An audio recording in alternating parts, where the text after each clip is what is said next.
Hello Supercoaches and welcome to 2026. Today we are talking Cheapies. They are the most important players in your Supercoach team. Wilson Smith is here with me today. Happy New Year. How are you travelling?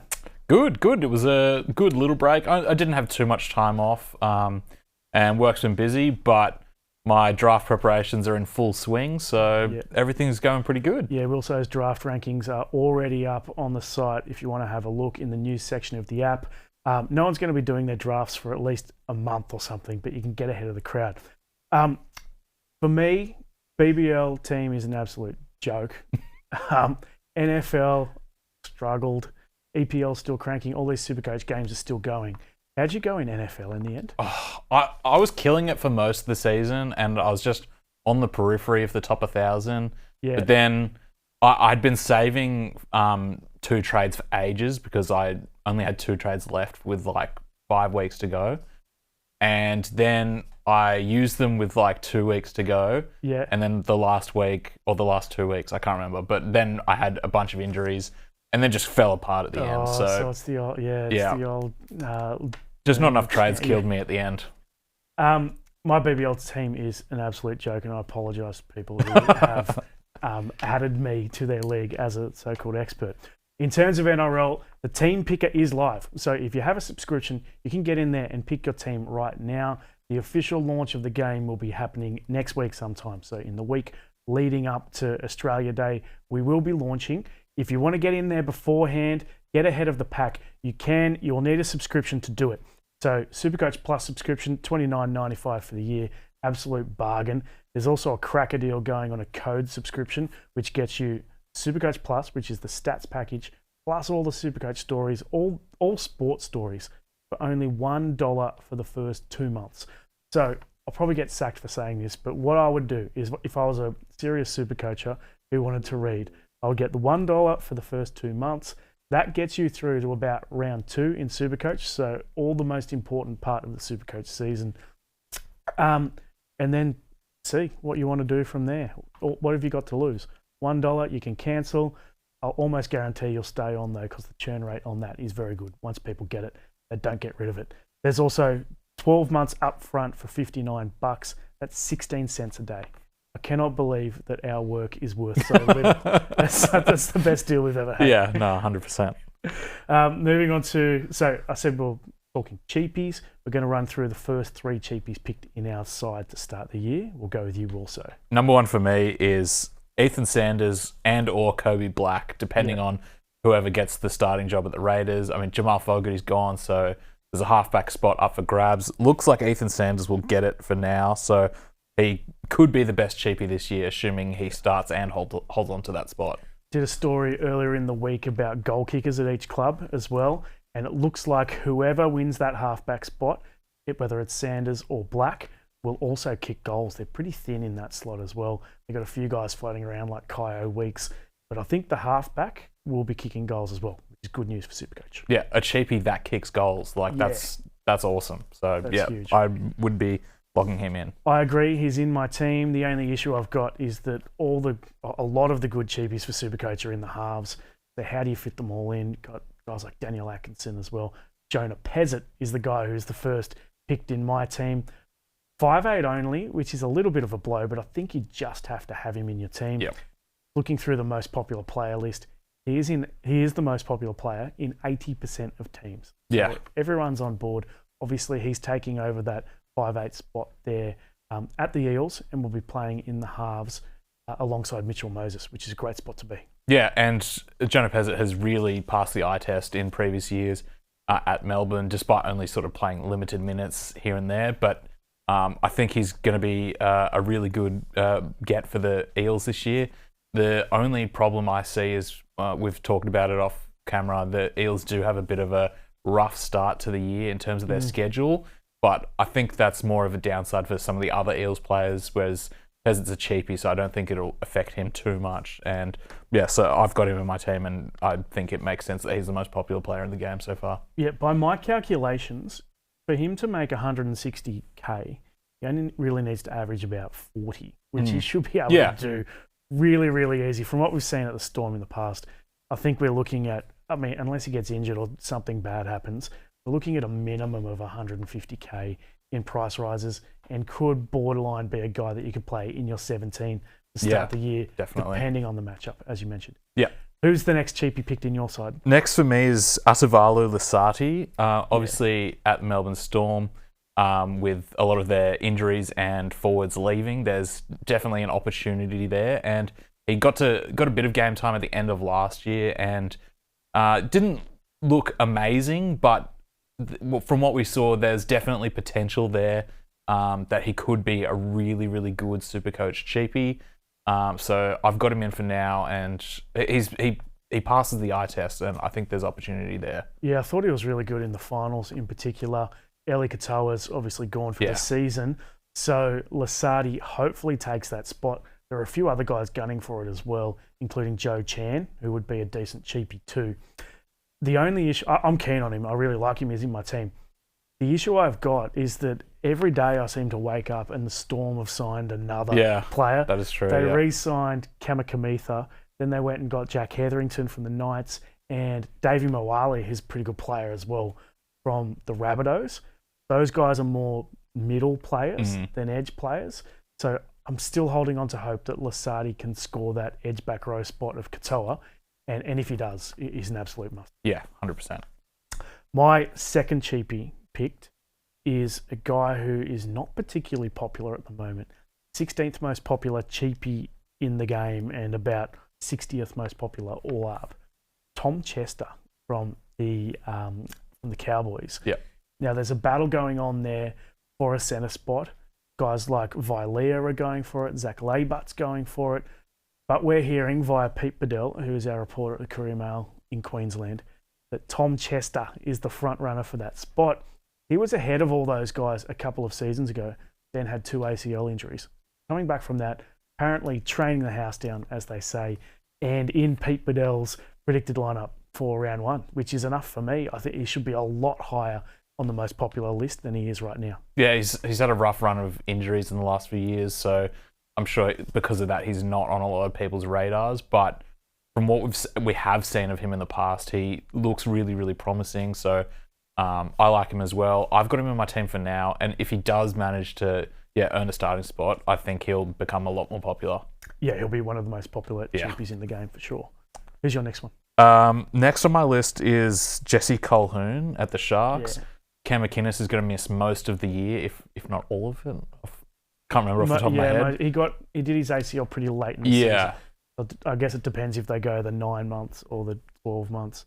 But he's done it. He's done it before. Yeah, he has. So you'd think they'd err on the sort of caution there. But either way, Jesse Colquhoun, he started at lock last year after McInnes went out, and he didn't light the world on fire, but he did average about 45, I think, starting in the lock position, and the minutes weren't great, but as he was eased into that starting role, the minutes did go up, and he's a PPM machine. So if he can lock down that spot and get some more minutes this year, he will average a lot more than that.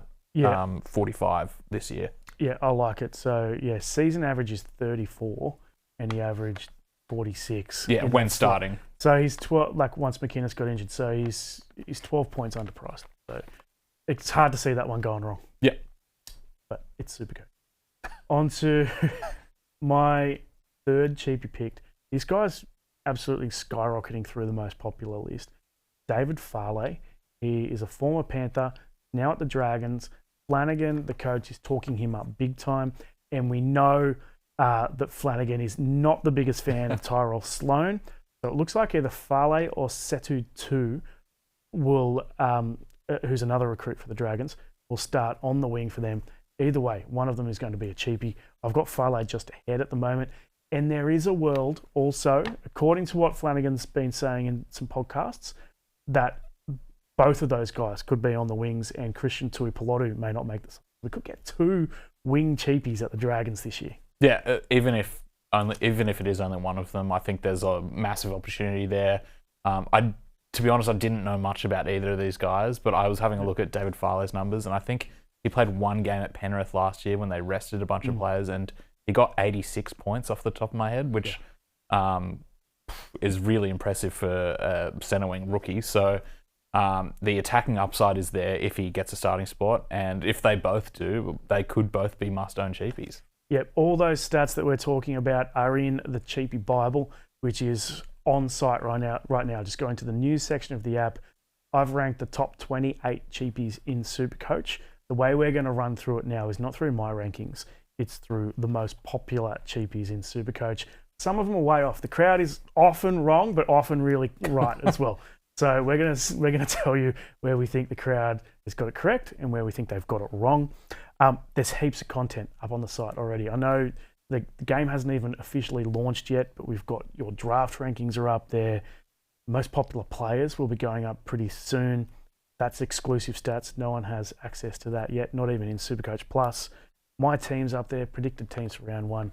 Check it out.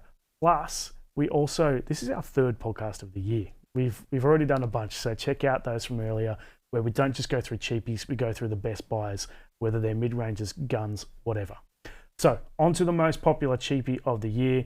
It is Jonah Pezzett, 81% of teams. We don't need to go through him, so I'll go straight to Imasi Makasini, who's second on the list in 48% of teams, or 49% of teams, really.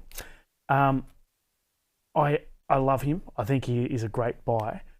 I think he hopefully starts either at centre or on the wing at the West Tigers. He was great on debut last year with 60-odd points. Got a SuperCoach style of game. The only issue I've got is I think he's a little higher on this list than I thought he would be, given that he's got that buy in round 1. Yeah, I forgot about that. But yeah, so he's going to take a little bit longer to generate you some cash. And we still sort of don't know that he's going to start. It seems like he probably should. But, there's a chance he doesn't get picked. And if we won't know for another week if he's not picked, because obviously they've got the first round bye, like you said. So there's a few little concerns about job security there. But I think he played 3 or 4 games at the end of last year. And he did look pretty impressive in those games. And he put up, they weren't crazy numbers, but they were numbers that sort of give you the vibe that when he does get consistent game time, he will make a ton of cash. So fingers crossed, but there is some risks there for sure. My preferred way to do this would be to not buy Makasini for round 1. Then everyone else's prices go up after 2 games. Then Makasini's price obviously doesn't go up till a week after. So if you've got an underperformer in round 4 it would be? Yeah. You would then bring Makasini in then. Yeah. If he kills it, if he makes the team, which we obviously don't know, although what we do know is that Benji Marshall is never shy on blooding a rookie. Yep, 100%. So yeah, there's some risk there, but he passes the eye test for sure. Next up, Daniel Atkinson at the Dragons. So barely played last year at the Sharkies because he had signed with the Dragons, but the year before averaged 43 in his 73 minutes per game. So we can expect an average, let's say, in the mid-40s. From basically bottom dollar, he's going to make big money. Yeah, his previous form is enough to indicate that he will make a fair bit of cash. The only concern is that it is the Dragons, and Shane Flanagan. If Atkinson does have a rough start, there's every chance that Shane Flanagan could mix things up after the first month or 2. So you would think that he just sticks with Atkinson though, because he is sort of their big-ish name recruit. So they should just stick with him.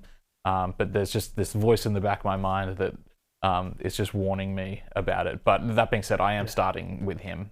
Well, in our predicted teams right now, which you can see in the news section of the app, we've got Daniel Atkinson starting at halfback, which has essentially more or less been confirmed by by Shane Flanagan, the coach, with Kyle Flanagan, his son, at 5'8". Yep. Then you got Lycan King Tongia, who played a lot of games last year and showed some decent signs not making the team at all. So he's waiting in the wings there and could easily come in if there's a little form slump from either of them.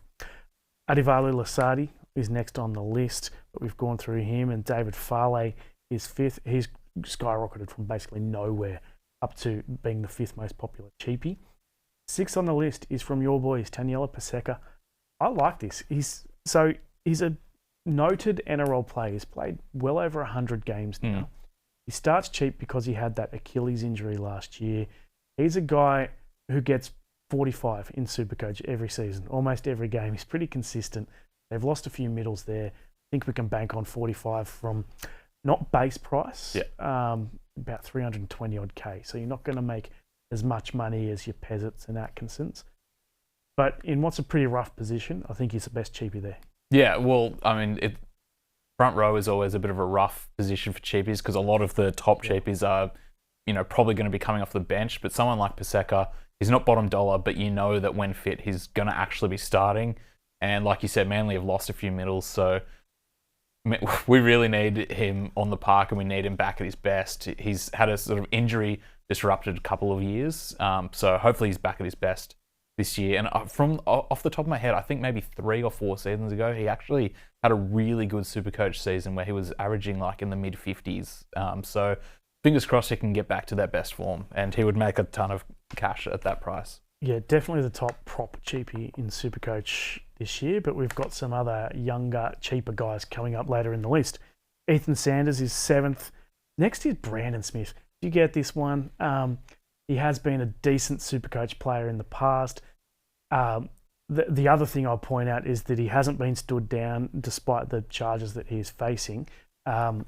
So he is available for round 1, but still with those charges hanging over his head, don't know what's going to happen. Plus, he averaged 48 minutes last year.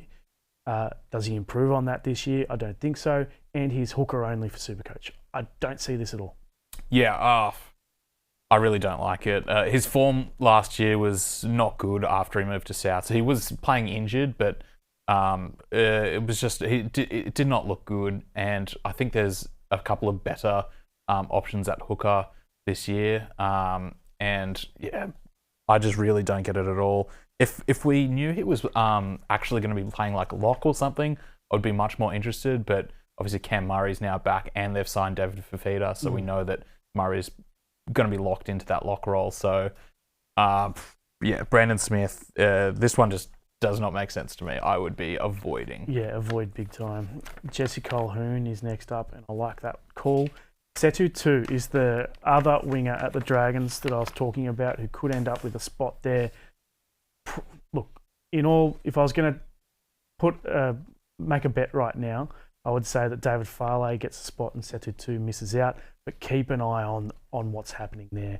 Whatever Flanagan says, whatever anyone's saying down there at Dragons training, take note, because we are going to get at least one cheapie at the Dragons. Yeah, 100%. I think if you've only got Setu 2 in your team at the moment, I'd swap him for David Farley. If you're running both of them, that's not the worst idea at the moment because, like we said before, they could both potentially get a spot. But if you can only have one of them in your side at the moment, I would have David Farley. But yeah, like you said, keep an eye on what's going on at the Dragons. Not sure I agree with the next one on this list. It is Thomas Flegler. And look, I want this to happen. Anyone who suffers a career-threatening nerve injury in your neck, shoulder region, look, I want them to come back and go well. He's played for the Kangaroos. He's played for the Maroons. He averaged 59 in a SuperCoach season once. So he has the potential to be essentially a keeper in that prop position. But it's such a serious injury. He's been out for so long. I just can't see him coming back and playing massive minutes, let alone coming back and even playing first grade. They might even ease him back through Queensland Cup. Yeah, no, 100%. I think we can all agree that everyone wants to see Thomas Flegler back on the field. But yeah, like you said, he's coming back from such a serious injury that he's going to be eased in either, like you said, through reserve grade or off the bench, which I think would be pretty alarming for SuperCoach purposes. But like you said, he was averaging 59, did you say, before he went down injured? He had one season where he averaged 59. Yeah. At his current price, if he could get back to that sort of form, he would be amazing for SuperCoach. But I think at the moment, there's just too much risk. And he's even probably at risk of losing some cash early on in the season. Yeah. So I think definitely one to keep an eye on. And if he gets back to that sort of form, he would be a must-buy. At that similar price, you've got Taniela Paseka, who's way ahead for me. Exactly. So I won't be going there. And I think there are some better options further down the list in terms of some real good young props coming through the game. Brendan Piakura, don't agree with this one either. 12th most popular cheapie in SuperCoach. but there's a reason he's only 305k. That is because his PPM over his career is about 0.6, which is about as bad as it gets for a forward in Supercoach. There are centre wingers these days who get way better than that. So for me, it's a no to Piakura. I know he's won a premiership. He also picked up an injury during the preseason, so he's racing the clock a little bit for round one. I wouldn't go with this. Yeah, even if he was starting guaranteed, I would not be into it at all. Like you said, he's historically never really been Supercoach relevant. Like, he's a forward and he just does not have the base stats there to justify it. He's one of those forwards that like you wouldn't even consider taking in draft either. Yeah. So for me, it's an absolute trap and I would be avoiding for sure. What are your thoughts on Bailey Hayward? So we'll play hooker for the Dogs. They've gotten rid of Reid Marnie, who fell out of favour at the club. He's now at the Cowboys. I like Reid Marnie a lot more. He's not a cheapie. He's a mid-ranger. So I think he's going to be my backup hooker, and then I'll run with Harry Grant, who's got a really good schedule to start the year. I don't mind Hayward. It's tough to work out his stats because he played a lot of halves and a lot of lock and bench and played a bit of everywhere, but did end up at hooker. I just think there are better guys in the position. Yeah, I've got him in my team at the moment, but I don't love it. Like you said, he was moved around all over last year, but when he did move to hooker, his points and minutes were a little bit all over the place. Sometimes he was playing big minutes and still not scoring that well. So I'm not convinced on it yet, but I have him in my team at the moment. But it really would not take much for me to go somewhere else. So we've got the fourth player in the row now that I assume we're all going to say no on. It's Cody Ramsey. I want this to happen as much as anyone. He's been playing at the Dragons and they did really, really well in New South Wales Cup last year, and Cody Ramsey did a lot of good things. One thing I'll point out is that he played fullback in that team, and speaking to people around the Roosters and reporters in our office here, he is now earmarked solely as a fullback. He lost a lot of weight with that illness that he had. He doesn't have the size to be hitting it up from his own end as a winger anymore in the NRL. He's been signed at the Roosters purely as a fullback, as a backup to Tedesco, and he might not even be the first backup to Tedesco either. So I don't see this unfolding at all. I want it to happen because I love Cody Ramsey. I love what he did at the Dragons before his illness and what he did in New South Wales Cup last year, but I just don't think this is going to happen. Yeah, like you said, they've also got a kid named Rex Bassingthwaite, who is another fullback that you would think is potentially even ahead of Ramsey in the pecking order, like you said, and they've got other outside backs as well. So there would have to be mass injury carnage at the Roosters for him to realistically get a start, and I just don't really see that happening. So I would be swapping him out for someone else. Quick smart. I reckon that if it was me and Teddy went down, I'd just chuck Nwanga Nitawazi at fullback straight away. Because the bloke's a freak. He's going to produce something there. One guy. So we're finally on a guy that I like at 15. That's the first in 4 players. Cooper Bye. He's going to get a bench spot at the Titans. The new coach absolutely loves him. Watching him for PNG in the test matches at the end of the season, he was sensational. He's a tackle-busting freak. I like his style of game. I don't think he gets huge minutes off the bench to start the year. It's going to be a slow burn, but I like a lot of what I see. He is, of course, the son of Marcus Bye, who was a real great tackle buster back in his days for the Storm. Yeah, Cooper Bye has really, really passed the eye test. He won't be getting huge minutes, but he's one of those kinds of players that could come off the bench and be a bit of a game breaker for the Titans. So the attacking upside is really there. So he may not have the minutes, but when he does get on the field, he has very good opportunities to score tries and break out. So like you said, it'll be a bit of a slow burn, but there could be games where he goes massive. You never really know. So I've got him in my team at the moment, and I think I'll be sticking with him. Have a look at his stats from the test matches in particular, and his debut last season was really good. Got all those stats in the Cheapie Bible. As I said, I keep mentioning it. News section of the app. Everything is in there. Tom Chester's next on the list. I think he should be way higher on the list, but I assume he is going up the list as we speak.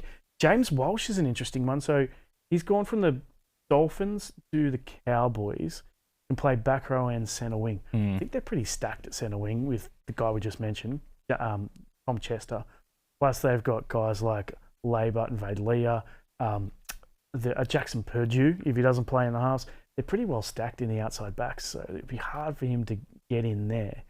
And then they do have Jeremiah Nane out to start the season, but the edge back row is not the problem for them. It's the middles that's the problem for them.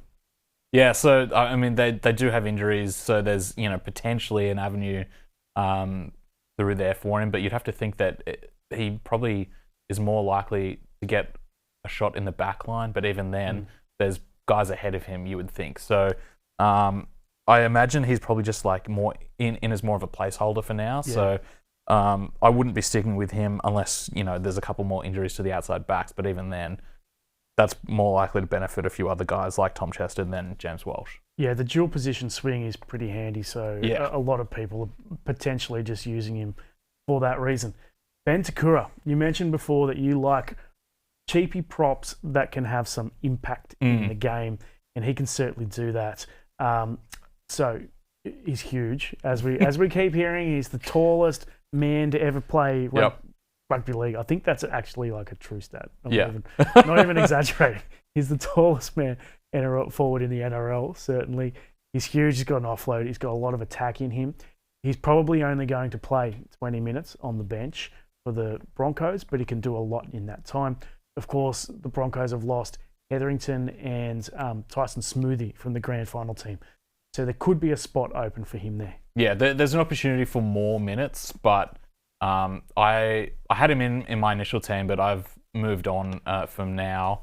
I do think he's the kind of player that could have an impact in limited minutes, but I think this year I'm just going to be avoiding cheapie props that aren't starting. So I'll be avoiding for now, but he's the kind of guy that you definitely got to keep an eye on, and his role could be better this year than it was last year. So definitely keep an eye on him. Ideally, my fourth prop will be Taniela Paseka, and then the guys ahead of him will all be worth more cash. Yeah. But I may be forced to go for a near bottom dollar cheapie. And one guy that I really like, Miles Martin, is next on this list. I think he's mainly there as a dual position swing guy at the Raiders, because they still have a really strong forward pack. They haven't really lost anyone there except for Trey Mooney, who I really like, but he wasn't playing big minutes or getting many games at the Raiders last year. So I go to the next guy on this list, Caleb Navale. You watch the Sea Eagles very closely each week. He's a weapon. He has a lot of attack, a little bit like Takura and these guys, and Cooper Bye. He can bust tackles. He's got offloads. He's got a little bit about him. I hope that he can sneak in for a bench spot there at the Sea Eagles. Big Fijian. The good stat about him is that he topped the New South Wales Cup last year for tackles per game. 39 tackles per game. Yeah. His PPM is 1.2 there and thereabouts for SuperCoach. So when this guy's on the field, he does serious work, and that's what I like. Yeah, and I mean, Manly, we really need some forwards to step up this year. So he's a guy that I really hope he gets more of an opportunity as well. And like you said, the PPM is amazing. So all he needs really to become really SuperCoach relevant is more minutes. And it's still not guaranteed that he gets a bench spot, but I really hope he does. And I hope he does and manages to get some more minutes than last year for sure. There's a genuine chance that in my props this year, I'll have two Sea Eagles out of their middle rotation in Paseka and Navale. Obviously, a lot of water to go under the bridge between now and then. Let's do some left field cheapies. So we've gone through the top 20 now. We're each going to come up with some guys who aren't on this list, aren't high, but we feel should be higher. Yeah, so we've talked about a few guys from the Storm already. And how they've brought in a bunch of forwards. So I'm not super high on these guys, but there's two guys, Lazarus Falepu and Josiah Pahulu at the Storm. Obviously, they've got a bunch of injuries and they have brought new guys in, but there is an opportunity for forwards at the Storm. And both of these guys have looked good in the past. And they have a good opportunity to really go to another level this year. But I understand why they're not super highly owned at the moment because there is a lot of risk around them. And, maybe only one of them gets a spot on the bench. Maybe neither of them do, but they're worth keeping an eye on for sure. Yeah, I was super keen on both of those guys. And then Bellamy went out and re-signed Kamika and got Moale and Hetherington. What they have that the other guys don't, what Hetherington and Moale don't, is that they've been in the Storm system for a fair while as well. They know what to do. They're Bellamy soldiers. They know what Bellamy wants, whereas Moale and Hetherington might need a little bit more under Bellamy to be trusted in that system. Yeah, and Hetherington will get suspended after a couple of weeks anyway. So exactly. Yeah, you never know. My guy who I think should be a lot higher is a kid called Michael Gabriel from the Sharks. Dave Riccio, who's essentially our Sharks correspondent here at Code Sports and the Daily Telegraph, says that he's going to play NRL this year. They've lost Mulatalo for the season. Gabriel's more of a noted centre. I'm not sure if they'd be keen on playing him on the wing, but I think if a centre went down, he's probably next up into that lineup, depending on what they do with Talakai. And if he could play wing as well, then he could be 1 or 2 injuries away from a starting spot there, either at centre or wing for the Sharkies. He will definitely play NRL this year unless he gets injured. So at some stage this season, I predict he will be a cheapie. It might not be from round 1. Yeah, and if he does get a spot, he would be a must-have, you would think.